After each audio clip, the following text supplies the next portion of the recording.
नमस्कार दोस्तों प्राचीन इतिहास के अंतर्गत हम लोग मौर्य साम्राज्य पढ़ रहे हैं। ठीक है। और मौर्य साम्राज्य के अंतर्गत हम लोगों ने अभी तक चंद्रगुप्त मौर्य और बिंदुसार को पढ़ चुके हैं। ठीक है। इसके बाद हम पढ़ेंगे आज अशोक के बारे में, जो कि बहुत ही महान शासक हुआ है, बहुत इंपॉर्टेंट है और परीक्षा की दृष्टि से ये बहुत ही महत्वपूर्ण है। यहाँ से हमेशा प्रश्न पूछे ही पूछे जाते हैं। ठीक है दोस्तों, पढ़ने से पहले एक छोटी सी आपको सूचना दे दूं कि जो मैंने टेस्ट सीरीज की बात की थी और जो एप्लीकेशन की बात की थी, वो एप्लीकेशन बन रहा है।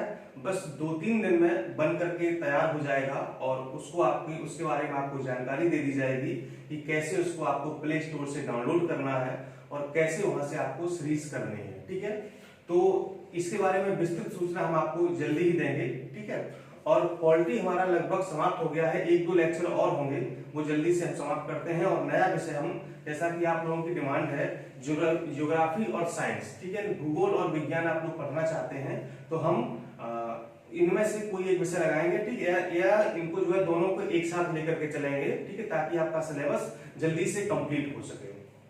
ठीक है, इसके अलावा बहुत सारे आप लोगों को कमेंट आ रहे हैं कि सर क्या परीक्षा से पहले सिलेबस समाप्त हो जाएगा। ठीक है, तो यकीन मानिए मैं पूरी कोशिश कर रहा हूँ। ठीक है, और अपने इतने बिजी शेड्यूल के बावजूद भी हम आपको टाइम दे रहे हैं, पढ़ा रहे हैं, और मैं पूरा 100% दूंगा कि आपका सिलेबस मैं कंप्लीट कराऊं। ठीक है, और मतलब कि हर टॉपिक को मैं टच करने का प्रयास करूंगा, उसकी आपको रूपरेखा बताऊंगा कि कैसे उसको पढ़ना है। ठीक है, इसलिए निश्चिंत रहिए, धैर्य बनाए रखें, सब कुछ अच्छा होगा। ठीक है, सीरीज भी आपके लिए तैयार हो रही है, बन रही जल्दी आपके लिए। खंड शिक्षा अधिकारी के लिए और समीक्षा अधिकारी के लिए जल्दी ही सीरीज भी लॉन्च हो जाएगी, ताकि आपने जो ज्ञान अभी तक लिया है उस ज्ञान को आप चेक कर सकें कि कितना आपने पढ़ा है और कितना आप क्वेश्चन हल कर पा रहे हैं। ठीक है, चलिए दोस्तों, शुरुआत करते हैं अशोक के बारे में। ठीक है, ये अशोक मौर्य वंश का एक शासक हुआ है। ठीक है, और जो अशोक का शासन काल है वो है 273 ईसा पूर्व से 232 ईसा पूर्व तक। ठीक है, आपको पता होना चाहिए कि जो चंद्रगुप्त मौर्य था वो मौर्य साम्राज्य का या मौर्य वंश का संस्थापक था। ठीक है, उसका जो सुपुत्र हुआ उसका नाम था बिंदुसार। ठीक है, बिंदुसार का भी शासन आपने पढ़ा।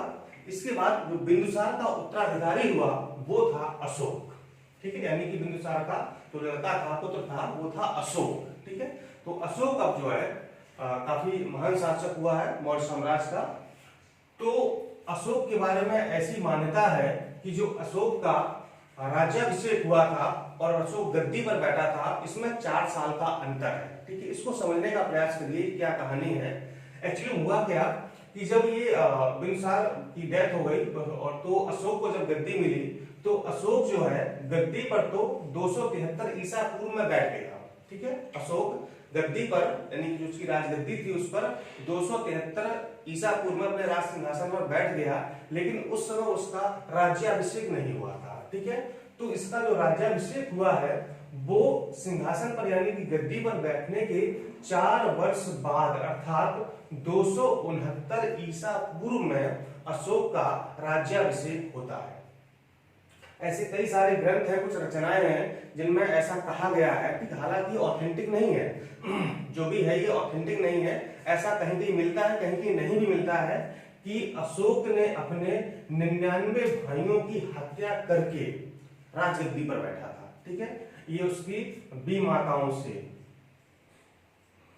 इसके जो 99 भाई थे उसकी 20 माताओं, मतलब जो सौतेली मां थी। ठीक है, तो अशोक ने अपने 20 माताओं से उत्पन्न 99 भाइयों की हत्या करके तब जाकर के उसका राज्याभिषेक हुआ था। तो ये 4 साल का जो समय लग गया है राज्याभिषेक होने में, ये इसी वजह से लगा है क्योंकि ये जो है 99 भाइयों की हत्या कर रहा था, मतलब ऐसा कहा गया है। अब ये सही जानकारी है नहीं, इसका कोई मतलब ऑथेंटिक स्रोत मिलता ही नहीं है, कहीं कहीं ऐसा मिलता, कहीं नहीं मिलता है। ठीक है, तो 273 में ये राजगद्दी पर बैठा और 269 में, यानी 4 वर्ष बाद इसका राज्याभिषेक हुआ है, क्योंकि ये 99 भाई की हत्या करके राजगद्दी पर बैठा था और अपना राज्याभिषेक करवाया था। ठीक है, और ऐसा भी वर्णित है कि जब अशोक राजगद्दी पर बैठा था तो उस समय अवंती का राज्यपाल था। ठीक है, अवंती एक राज्य था, उस समय मैंने 16 महाजनपद आपको बताए थे, तो अवंती एक महाजनपद था। और जो वर्तमान में अवंती है वो है उज्जैन। ठीक, उज्जैन जो उज्जैन का जो क्षेत्र है एमपी में पड़ता मध्य प्रदेश में, तो उसे अवंती कहा जाता था। तो उस समय अशोक अवंती का राज्यपाल था।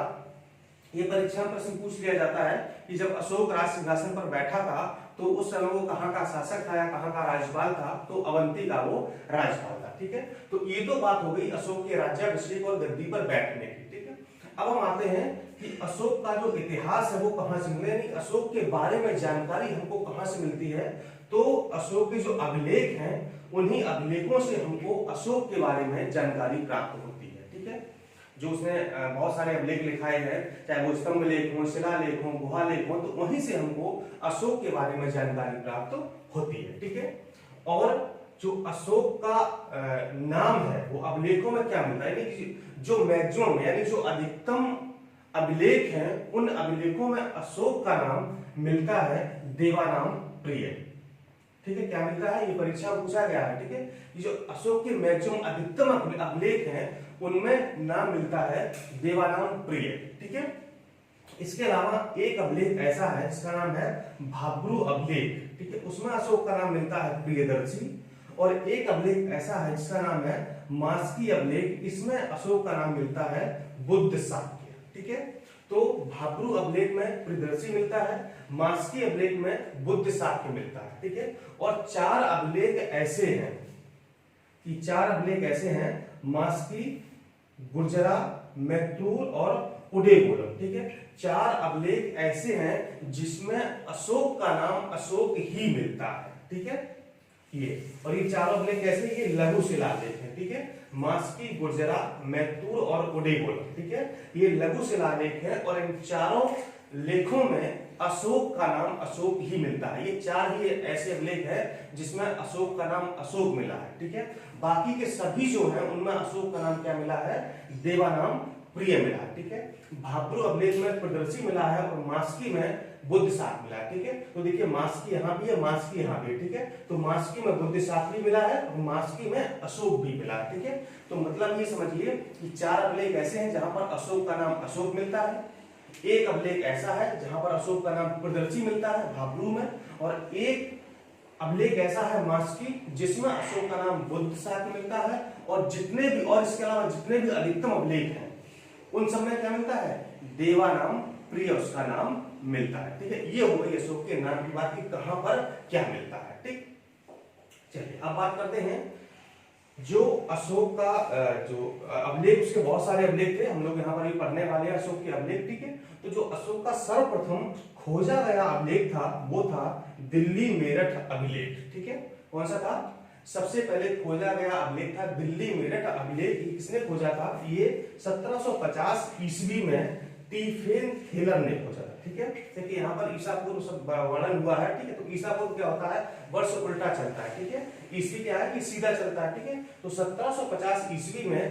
टीफेन थेलर ने दिल्ली मेरठ अभिलेख को खोजा था। ये सबसे पहले खोजा गया अभिलेख है दिल्ली मेरठ। ठीक है, और ये जो दिल्ली मेरठ, इसका नाम क्यों पड़ा, क्योंकि ये जो अभिलेख था ये मेरठ में स्थित था, लेकिन फिरोज शाह तुगलक के द्वारा इसको दिल्ली लाया गया था। ठीक है, कहां पर स्थित था, मेरठ में स्थित था, लेकिन फिरोज शाह तुगलक के द्वारा इसे दिल्ली में लाया गया था, इसलिए इसको दिल्ली मेरठ अभिलेख के नाम से जाना जाता है। ये सर्वप्रथम खोजा गया अभिलेख है, 1750 ईस्वी में टीफेन थेलर ने इसको खोजा था। ठीक है, अब दूसरा आता है कि सर्वप्रथम पढ़ा गया अभिलेख। ठीक है, अब जो अभिलेख की भाषा थी, जो लिपि थी, उसे पढ़ा किसने, सबसे पहले कब पढ़ा गया और किस अभिलेख को पढ़ा गया, तो जो दिल्ली टोपरा अभिलेख है। ठीक है, जो दिल्ली टोपरा अभिलेख है, इस अभिलेख को सबसे पहले पढ़ा गया है। किसने पढ़ा है, 1837 ईस्वी में जेम्स प्रिंसेप ने सबसे पहले अशोक के इसी अभिलेख को पढ़ा था। दिल्ली टोपरा अभिलेख को जेम्स प्रिंसेप ने 1837 ईस्वी में सबसे पहले पढ़ा था। ठीक है, ये दिल्ली टोपरा क्यों कहा गया, क्योंकि टोपरा में स्थित था और फिरोज शाह तुगलक के द्वारा इसको दिल्ली में लाया गया था। ठीक है, ये टोपरा कहाँ है, ये हरियाणा का जो अंबाला जिला है, ये अंबाला जिला में एक गांव है टोपरा। ठीक है, टोपरा क्या है, गांव है, हरियाणा के अंबाला जिले में गांव पड़ता है टोपरा। ठीक है, तो वहां पर ये स्थित था और फिरोज शाह तुगलक के द्वारा इसको दिल्ली लाया गया, इसलिए इसको दिल्ली टोपरा अभिलेख के नाम से जाना जाता है। ठीक है, किसने पढ़ा था, जेम्स प्रिंसेप ने सबसे पहले 1837 ईस्वी में इसको पढ़ा था। ठीक है, तो ये दो प्रमुख अभिलेख जानिए, दिल्ली मेरठ और दिल्ली टोपरा। दिल्ली मेरठ सबसे पहले खोजा गया अभिलेख है और दिल्ली टोपरा सबसे पहले पढ़ा गया अभिलेख है। किसने पढ़ा था, कब पढ़ा था, ये मैंने आपको बता दिया। ठीक है, दिल्ली मेरठ दिल्ली टोपरा क्यों कहा जाता है, ये भी मैंने आपको बता दिया, क्योंकि वहां पर स्थित था और ये दिल्ली में लाया गया। ठीक है, अब जो अशोक के अभिलेख है उनकी भाषा कैसी थी, तो भाषा थी इसकी प्राकृत। ठीक है, जो अशोक के सभी अभिलेख है उसकी भाषा कैसी थी, प्राकृत भाषा थी। ठीक है, प्राकृत भाषा। और जो अभिलेखों की लिपि थी वो थी ब्राह्मी लिपि, खरोष्टी लिपि, आरमेइक लिपि और यूनानी लिपि। ठीक है, 4 लिपियों में लिखे गए थे।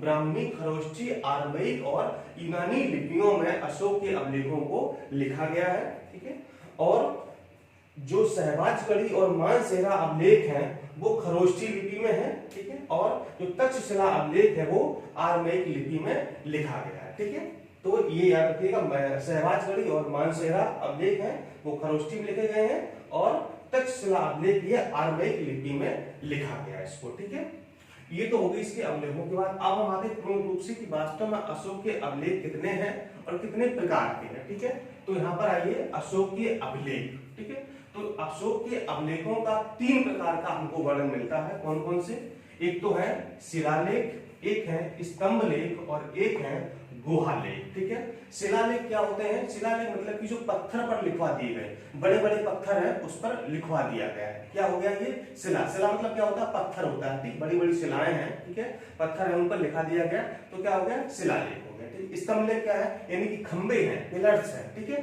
खंबे हैं और खंबे पर लिखवा दिया गया। ठीक है, जैसे बिजली का खंबा होता है ना उस पर लिखा होता है। ठीक है, तो क्या है ये स्तंभ लेख हो गया। आज के जमाने में देखा जाए, ठीक है, तो स्तंभ लेख हो गया। ठीक है, जैसे आपने देखा हो कि जो रोड के किनारे जो मील वाले पत्थर लगे होंगे ना कि कितने किलोमीटर, तो उन पर कहीं पर लिखा होता है, कहीं पर खुदा हुआ होता है। ठीक है, तो इसी प्रकार से क्या है अशोक ने भी स्तंभों पर कुछ लिखवा दिया था। ठीक है, और तीसरे थे गुहा लेख। ठीक है, यानी कि गुहाओं में जो मतलब कि केव की गुफाएं थी। ठीक है, तो गुफाओं में भी कुछ लिखवाया था, तो उसे कहा गया गुहा लेख। ठीक है, तो ये 3 प्रकार के शिलालेख, स्तंभ लेख और गुहा लेख मिलते हैं। ठीक है, अब शिलालेख जो है 2 प्रकार के, दीर्घ शिलालेख और लघु शिलालेख, दीर्घ स्तंभ लेख और लघु स्तंभ लेख। ठीक है, तो दीर्घ शिलालेख से है उनकी संख्या 14 है और जो दीर्घ स्तंभ लेख है इनकी संख्या है 7। ठीक है, तो सबसे पहले हम बात करते हैं कि दीर्घ शिलालेख कहां पर थे और जो 14 लेख है, ठीक है, वो कहां से मिले हैं।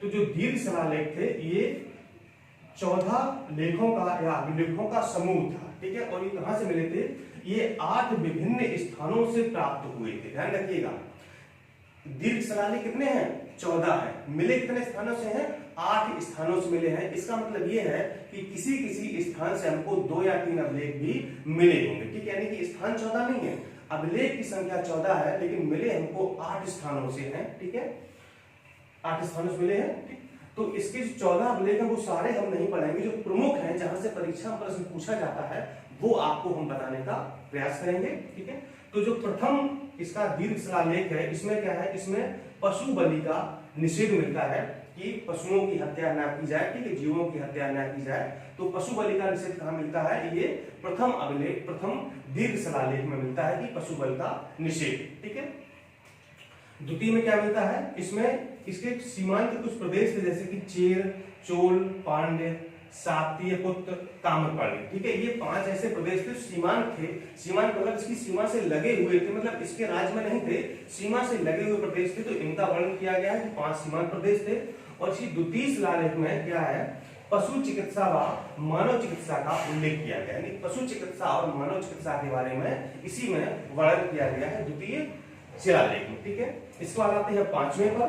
5वें में क्या है, यानी कि इसने अपने राज्याभिषेक के 14वें वर्ष धम्म महापाद मात्र, ठीक है, याद रखिएगा, अपने राज्याभिषेक के 14वें वर्ष धम्म महामात्र नामक अधिकारियों की नियुक्ति की थी। ठीक है, धम्म महामात्र क्या थे, ये अधिकारी थे। ठीक, और इनका काम क्या था, इनका काम था धर्म की स्थापना करना, धर्म का प्रचार प्रसार करना, लोगों को धर्म के बारे में बताना। धम्म से मतलब क्या है, यहाँ पर धर्म है। ठीक है, धम्म से मतलब क्या है, धर्म है। ठीक है, और धम्म से मतलब और क्या है, धम्म से मतलब ये धर्म ही नहीं है, धम्म से मतलब ये है कि जनता की सेवा करना, प्रजा की सुरक्षा करना, ठीक है, और आचार संहिता का निर्माण करना, ठीक है, माता पिता की सेवा करना, लोगों की सेवा करना, ठीक है, और मतलब कि जन कल्याण के लिए काम करना, ठीक है, परोपकार की भावना रखना, परोपकार के काम करना, ये सारी चीजें क्या है, इसी को कहा गया है धम्म। ठीक है, जो धम्म शब्द है, धम्म का मतलब यही है कि प्रजा की रक्षा करना, प्रजा को जो है सुरक्षित रखना, उसको अधिकार देना, उसकी सुरक्षा करना,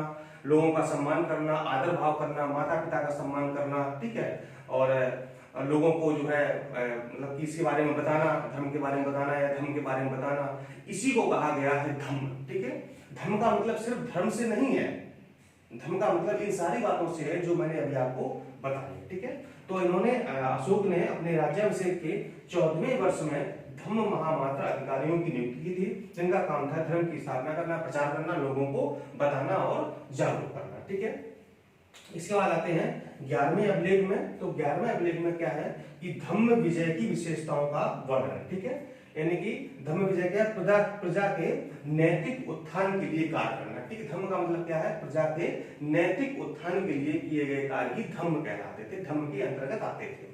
तो 11वें अभिलेख में धम्म विजय की विशेषताओं का वर्णन किया गया है। 11वें बात आते हैं 12वें अभिलेख में। तो 12वें शिलालेख में क्या है, धार्मिक सहिष्णुता की नीति का उल्लेख। ठीक है, यानी कि धार्मिक रूप से लोग सहिष्णु हैं। ठीक है, धार्मिक सहिष्णुता की नीति का उल्लेख किया गया है 12वें शिलालेख में। और 13वें में बताया गया है कलिंग युद्ध का वर्णन किया गया। ठीक है, तो कलिंग युद्ध कब हुआ था, इसी तो अशोक के राज्याभिषेक के 8वें वर्ष 261 ईसा पूर्व में ये कलिंग युद्ध हुआ था। ठीक है, और आपको कलिंग युद्ध के बारे में अगर आपने पढ़ा होगा, ठीक है, नहीं पढ़ा तो उसको पढ़िएगा। कलिंग युद्ध जब हुआ था तो कलिंग युद्ध हालांकि अशोक जीत तो गया था, विजय तो हुआ था, लेकिन कलिंग युद्ध में इतना नरसंहार हुआ था, इतनी जनहानि हुई थी, इतनी प्रजा मारी गई थी कि इन सबको देख करके, इस नरसंहार को देख करके अशोक के मन को इतना आघात हुआ, इतना मतलब वो परेशान हो गया, इतना विचलित हो गया कि उसने उसी दिन से युद्ध की अपनी नीति को छोड़ करके क्या किया, दिग्विजय से धम्म विजय की नीति को अपना लिया। ठीक है, यानी कि उसने ये प्रण कर लिया था, निश्चय कर लिया था, बस आज के बाद हम कोई युद्ध नहीं करेंगे, क्योंकि इतना नरसंहार हुआ था कलिंग युद्ध में, बहुत ज्यादा लोगों की मृत्यु हुई थी, बहुत ज्यादा लोग मारे गए थे, इसलिए उसने दिग्विजय से धम्म विजय की नीति अपना ली और कहा कि आज से हम कोई युद्ध नहीं करेंगे, लोगों की सेवा करेंगे, लोगों के उत्थान के लिए, लोगों के नैतिक उत्थान के लिए हम कार्य करेंगे। ठीक है, तो कलिंग युद्ध के बाद से ही दिग्विजय से उसने धम्म विजय की नीति को अपना लिया था। ठीक है, ये प्रश्न परीक्षा में कथन या कारण में पूछा जा सकता है। ठीक है, ध्यान रखिए कि कलिंग युद्ध के बाद अशोक ने दिग्विजय से धम्म विजय की नीति को अपना लिया था, और ये कलिंग युद्ध उसके राज्याभिषेक के 8वें वर्ष 261 ईसा पूर्व में हुआ था। ठीक है, कलिंग युद्ध हुआ था, उसके बारे में थोड़ा सा पढ़िए, किसी किताब से पढ़िएगा या फिर नेट पर सर्च कर लीजिएगा। कलिंग युद्ध काफी इंपॉर्टेंट है। ठीक है, हमने सिर्फ आपको ब्रीफ में बताया है जो मेन बात थी। चलिए, और जो अशोक को बौद्ध धर्म की दीक्षा दी थी वो उपगुप्त ने दी थी। एक लिखी हुई समझ लीजिए, अशोक को बौद्ध धर्म की दीक्षा उपगुप्त ने दी थी। ठीक है, हाँ, अब यहाँ पर ये और देख लीजिए, जो ये तो हो गया दीर्घ शिलालेख। ठीक है, अब जो लघु शिलालेख है, ठीक, इसमें क्या है, इसमें अशोक के व्यक्तिगत जीवन की जानकारी मिलती है। ठीक है, इसमें जो लघु शिलालेख हैं उनमें अशोक के व्यक्तिगत जीवन की जानकारी हमको मिलती है। ठीक है, और जो स्तंभ लेख हैं, स्तंभ लेखों में क्या है, उसके धम्म व प्रशासनिक बातों का उल्लेख मिलता है। किसके, अशोक के धम्म और प्रशासनिक बातों का उल्लेख कहाँ मिलता है, स्तंभ लेख में इसका उल्लेख हमें मिलता है। ठीक है, चलिए अब आते हैं हम, ये तो हो गए दीर्घ शिलालेख हो गए, अब हम आते हैं दीर्घ स्तंभ लेख पर। ये ठीक है, इनकी संख्या कितनी है, 7 है। ठीक है, तो दीर्घ स्तंभ लेख दो तो यहीं पर हो गए। ठीक है, ये क्या है, देखिए दिल्ली मेरठ और दिल्ली टोकरा, ये क्या है, ये दीर्घ स्तंभ लेख ही है। देखिए नाम पर लिखा हुआ है दिल्ली मेरठ और दिल्ली टोकरा। ठीक है, तो मैंने आप लोगों को पहले आपको बता दिया दिल्ली मेरठ दिल्ली टोकरा, ये क्या है, ये आपके दीर्घ स्तंभ लेख है, यहाँ पर आएंगे। ठीक है, 7 थी, इनकी संख्या कितनी थी, 7 थी। ठीक है, तो दिल्ली मेरठ दिल्ली टोकरा। इसके बाद तीसरा है लौरिया अरराज। ठीक है, लौरिया अरराज, ये बिहार के चंपारण जिले में स्थित है। ठीक है, सिर्फ लोकेशन जान लीजिए, बाकी इसके बारे में क्या वर्णन है ये कभी परीक्षा में पूछा नहीं गया है। ठीक है, मैंने आपको सिर्फ लोकेशन बता दे रहा हूँ कहाँ पर है ये। लौरिया अर्राज ये चंपारण बिहार में है, लौरिया नंदनगढ़ ये भी चंपारण बिहार में है, रामपुरवा अभिलेख ये भी चंपारण बिहार में, ठीक है। तो लौरिया अर्राज, लौरिया नंदनगढ़ और अर्राज, ठीक है, सॉरी रामपुरवा, ये तीनों कहां पर, ये बिहार के चंपारण जिले में स्थित है, ठीक है। ये दीर्घ स्तंभ लेख, ठीक है। एक इंपॉर्टेंट यहाँ पर ये छठवां है, ठीक है, प्रयाग स्तंभ लेख है, ठीक। ये पहले कौशाम्बी में स्थित था, ध्यान रखिएगा, प्रयाग जो स्तंभ लेख कहां पर है, पहले कौशाम्बी में स्थित था और ये अकबर के शासनकाल में जहांगीर के द्वारा इलाहाबाद किले में इसको स्थापित किया गया, ठीक है। तो शासन किसका था, अकबर के शासनकाल में जहांगीर द्वारा इलाहाबाद के किले में इसको लाया गया, ठीक है। किसी किसी किताब में ये भी मिलेगा आपको कि जो अकबर लाया था, ठीक है, लेकिन जो अकबर शासन तो अकबर का था ही, ठीक है, तो वही कहा जाएगा कि चूंकि शासन काल अकबर का था, ठीक है, लेकिन लाया उसको जहांगीर था, ठीक है। शासन उसमें अकबर का चल रहा था, तो कंफ्यूज मत होना, ठीक है। विकल्प में अगर अकबर आए तो अकबर ही लगा देना, ठीक है। दोनों विकल्प एक साथ नहीं होंगे कभी, तो अकबर होगा या जहांगीर होगा, तो कंफ्यूज मत होइएगा, ठीक है। शासन काल अकबर का था, लाया इसको जहांगीर था, ठीक है। तो कौशाम्बी से जहांगीर लाया था और इलाहाबाद में जो किला है, जो यमुना के किनारे किला बना हुआ है, संगम के किनारे, वहां पर जो है, जो अकबर का किला है, उसमें इसको स्थापित करा गया, ठीक है। और जो सातवां स्तंभ लेख है, ये दिल्ली टोपरा अभिलेख पर ही लिखा हुआ है, अलग से कहीं नहीं मिलता है, जो दिल्ली टोपरा अभिलेख है उसी पर ये लिखा हुआ है, ठीक है। तो ये हो गया आपके दीर्घ स्तंभ लेख 7, ठीक है। अब आते हैं लघु स्तंभ लेख, ठीक है, लघु स्तंभ लेख ये वाले, ठीक है, इनकी संख्या है 5, ठीक है। लघु स्तंभ लेख कितने हैं, 5 है, ठीक है। तो एक है सांची, पहला है सांची, ये कहां पर है, ये मध्य प्रदेश के रायसीना जो जिला है वहां पर स्थित है, रायसीना जिला है मध्य प्रदेश में, वहां स्थित है सांची। सारनाथ दूसरा, ये वाराणसी में स्थित है, ठीक है। तीसरा काफी इंपॉर्टेंट, ठीक है, कौशाम्बी अभिलेख, कौशाम्बी स्तंभ लेख, ठीक है। तो याद रखिएगा कि कौशाम्बी व प्रयाग स्तंभों में कौन सा, कौशाम्बी ये और प्रयाग ये, ठीक, इन दोनों की बात हो रही है कि कौशाम्बी व प्रयाग स्तंभों में अशोक की रानी कारुबाकी, ठीक है, अशोक की रानी कौन थी, कारुबाकी थी, कारुबाकी द्वारा दान दिए जाने का उल्लेख है, ठीक है। यानी जो कारुबाकी ने दान दिया था, जो भी दान देती थी, तो उसका उल्लेख कहां पर है, कौशाम्बी अभिलेख में, कौशाम्बी स्तंभ लेख में और प्रयाग स्तंभ लेख में, दोनों में इस बात का वर्णन मिलता है कि अशोक की रानी जो कारुबाकी थी वो दान देती थी, उसके दान दिए जाने का वर्णन इन दोनों अभिलेखों में मिलता है, ठीक है। और इन्हीं दोनों में अशोक का एकमात्र पुत्र था तीवर, ठीक है। तो तीवर का उल्लेख भी इन्हीं दोनों में, प्रयाग अभिलेख में और कौशाम्बी अभिलेख में अशोक की एकमात्र पुत्र तीवर का उल्लेख मिलता है, ठीक है। और इसे रानी का अभिलेख भी कहा जाता है, किसे, कौशाम्बी अभिलेख, कहने के परीक्षा में पूछा गया है, ठीक है, कि रानी का अभिलेख किसे कहा जाता है, कौशाम्बी स्तंभ लेख को रानी का अभिलेख भी कहा जाता है, ठीक है। और चौथा था रुम्मिनदेही, ठीक है, और पांचवा है निगलीवा या निगाली सागर, ठीक है। चौथा रुम्मिनदेही स्तंभ लेख और पांचवा है निगलीवा या निगाली सागर स्तंभ लेख, ठीक है। स्तंभ लेख जोड़े जैसे कि सांची लघु स्तंभ लेख, सारनाथ लघु स्तंभ लेख, कौशाम्बी लघु स्तंभ लेख, रुम्मिनदेही लघु स्तंभ लेख, निगलीवा या निगाली सागर लघु स्तंभ लेख, ठीक है, ये इनके पूरे नाम है। और ये दोनों कहां स्थित है, ये नेपाल की तराई में स्थित है, दोनों कौन कौन, रुम्मिनदेही और निगलीवा, ठीक है। अब आते हैं लास्ट में हम लोग गुहा लेख पर, ठीक है। तो आपने शिलालेख क्या पढ़ लिए, स्तंभ लेख पढ़ लिए, एक 7 थे, ये 5 थे, ठीक है। और जो है यहाँ से कोई विशेष जानकारी नहीं मिलती, जो यहाँ जो लघु शिलालेख है, ठीक है, जो लघु शिलालेख है, यहाँ से अशोक के व्यक्तिगत जीवन की जानकारी मिलती है, मैंने आपको पहले बता दिया, ठीक है। बाकी यहाँ पर कोई विशेष ऐसे अभिलेख हैं उनके बारे में कोई जानकारी नहीं है, ठीक है, नहीं मिलती है। तो जो लघु शिलालेख है वहां से अशोक के व्यक्तिगत जीवन की जानकारी मिलती है। तो आपने दीर्घ वाले पढ़ लिए, ठीक है, और ये दीर्घ स्तंभ लेख ये आपने पढ़ लिए, ठीक है, लघु स्तंभ लेख आपने ये पढ़ लिए, ठीक है। और इस बारे में मैंने आपको बता दिया है। अब बचे हैं गुहा लेख बचे हुए हैं, ठीक है। तो गुहा लेख यहाँ पर देखिए 2 बातें 2 या 3 के बारे में बताया गया है, ठीक है। देखिए एक थी सुदामा गुफा, एक है कर्ण चौपड़ गुफा, ठीक है, सुदामा गुफा और कर्ण चौपड़ गुफा लेख, ठीक है। तो अशोक ने अपने राज्याभिषेक के 12वें वर्ष, ठीक है, इस सुदामा गुफा को किसको दे दिया था, आजीवक संप्रदाय को दान में दे दिया था, ठीक है।